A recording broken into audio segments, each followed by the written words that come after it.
this is where our leachate comes to. We're going to go to the gas plant next, but it's a series of filters. Also, this is a treatment. Right.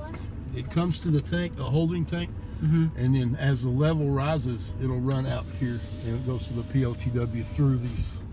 That's a series of media. It almost looks like cat litter, clay. What's the capacity? 30,000 gallons. Oh. Each tank, so it's 60,000 gallons.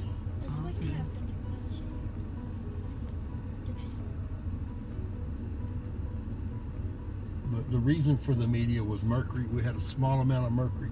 Ah, okay. But so we just decided to run everything through it. And they test us regularly, almost weekly. They can come anytime they want and test. So how about the smaller ones here? The smaller ones, they're pre-filters over there to the left, and the small ones, those are the filters. There's 4 units it runs through. Okay. There's a room in here. I'm gonna leave the truck running so it won't be so hot when we get done. We'll go in here. Going here? Yeah.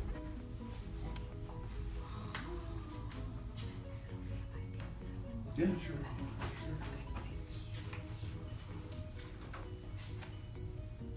So what is the capacity of this?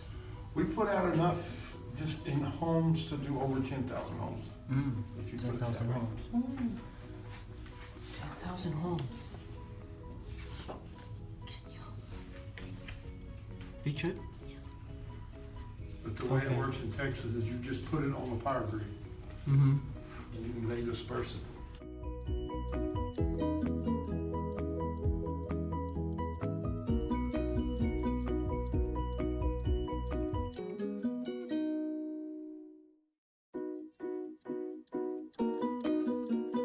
These are the filters in the air filters outside right here. And then on the far end down there, sticking up on the far end is our flare. Kind of catch it as we drive by there. Right. What we're doing back there is getting ready for our new gas plant.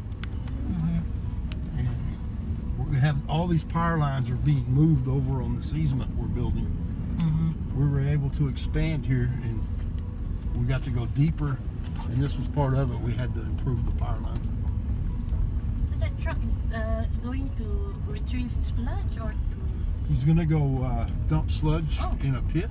Oh, okay. And that's actually where we're going to start at. Oh, okay.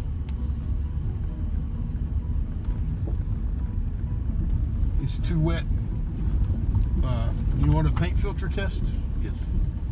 It's a paint filter, and some of the materials you put in there, and if water runs through the filter, you can't put it in the trash. Right. So we put it up here and we mix materials with it to make it solid. Are you going to film here? That is actually, eventually, as we walk backwards, every new cell I'll show you ties into it. Yes, we will, but right now all the water drains back this way. Right. It's kind of like a drainage channel. But yes, every bit of what you're looking at gets filled up. We have about 30 years left here without any expansion. We're at about 4,500 tons a day. This site is open 24 hours a day. 7 days a week? I open Sunday night at midnight at 12:01 because we can't be open on Sunday by permit. And I close Saturday at 1:30. Okay. Also, I have another site in Louisville that's 24 hours a day.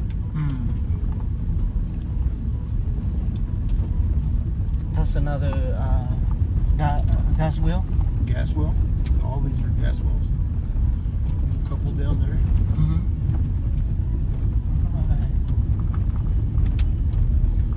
And we'll look when we go back, but you can see the black plastic. Yeah, what is that? That's our new cell we're putting in. That's the plastic liner. Yeah. Oh, your liner doesn't go all the way up to the edge.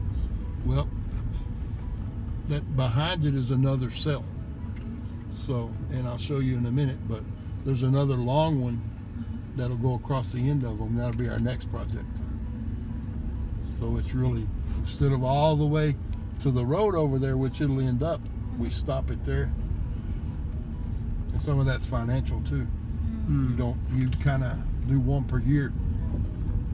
They don't want to give me. They won't give you 50 million when you need 20. You know. So.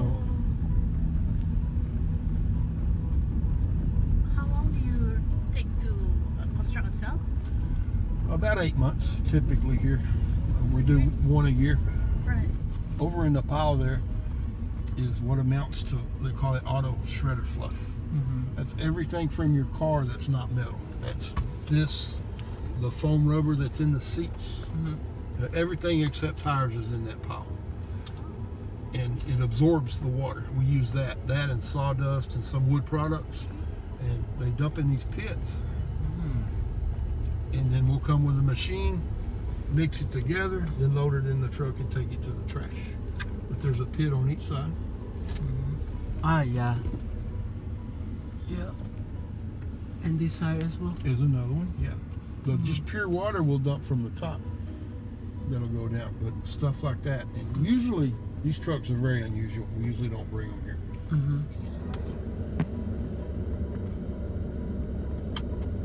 See, he was having problems with his gate.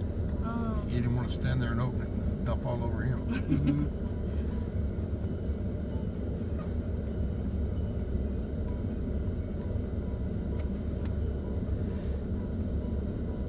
So this bit, what happens to it? To this, Yeah. now we'll mix the material with it when we get enough in here. We'll load it in the big dirt trucks and take it to the trash.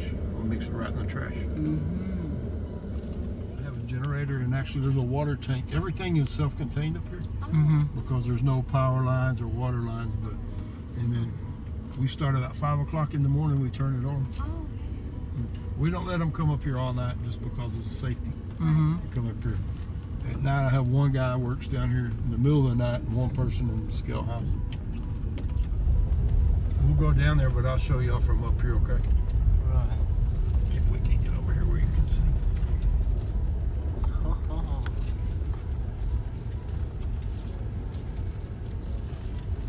Do you allow trucks to come up on a rainy day? Yes. Yep. Even if it's pouring? We're you can get in and out. I mean, we use rock and we process it. We own all of that property over there outside the landfill, all the way up to them houses and in between them houses.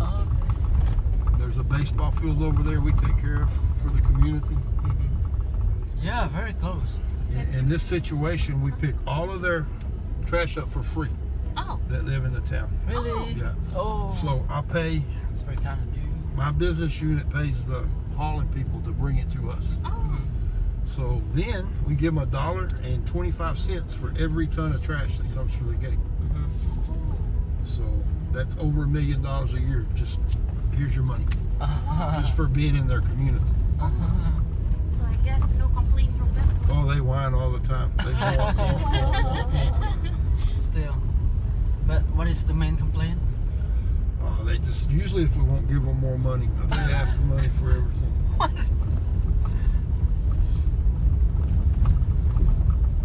We don't get a lot of odor complaints because of where we're at. You know.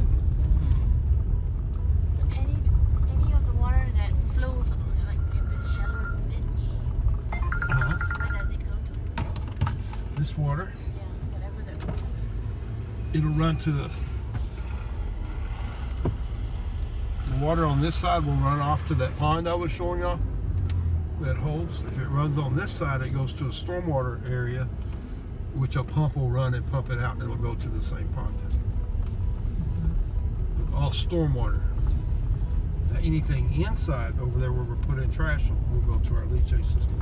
Numbers going north and south, so when you come up here and you mark where you're putting your trash, I might be going between. Actually, them are homemade. We had to order some new signs. This is what they're supposed to look like. But if the state comes and you don't have one, you're in trouble. So when he does his grid, the manager, he goes up there, he goes, okay, my east and west, if I was putting trash there, I'm from F, you know, to E or whatever the other number, you know, there's E. F to E. Yeah, and if it goes further, he'll choose the other number and then he'll put the letter going this way, which is 19 or 20 right here to 21 or 22. There's a lot of stuff on the trees. There's a lot of paper in the trees, and we have to. Okay. You know, there's a lot of paper, and we continue to get it out. We spend Exactly. $30,000 to $40,000 a month on laborers that pick paper, Mm-hmm. and we have the windscreens. This is a leachate pump. Oh, that's true. That one. Mm-hmm. That's a big one. And there's the pipe, and it's way down in that pipe. Mm-hmm. And next to it is the gas wheel again. There's a gas well there, and Right. there's a little valve they have in there. That's all, pumps it out. There's a header, runs all the way down the road, all the way up to those tanks. Mm-hmm. That's a pump over there, but it's a condensate pump. The gas header's over here, so the water that collects inside the gas headers is pumped out of that pump, and it's also Nice. pumped into the leachate header What is this fencing for? to catch the paper. Oh. See, we were down here, and we were down here, it would catch it, but It's see the paper coming across? Right. plastic bag. Yeah, That's true. y'all don't have that problem, huh? Do you? We also have. This is a permanent road, so what'll happen is, see, it looks bigger now, don't it? Right. So your 2 half cells there, and from where I'm sitting right there, that's trash. This year, all this dirt will come out. And to the end of that cell, and where we're sitting, all of this will fill the following year. This will be our next. But unfortunately, right now, we can't take it out. This is our road to get down there. Mm-hmm.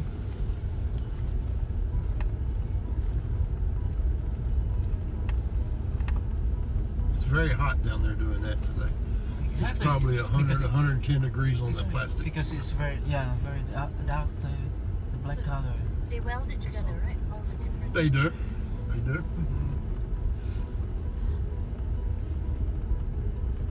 How do you test They, the welding? they test with air. They do air On the spot? test. Mhm. But not destructive or anything, right? They do destructs as well. Okay. On site, not at the lab. They'll send it to a lab. Oh. They do. It only takes a couple days.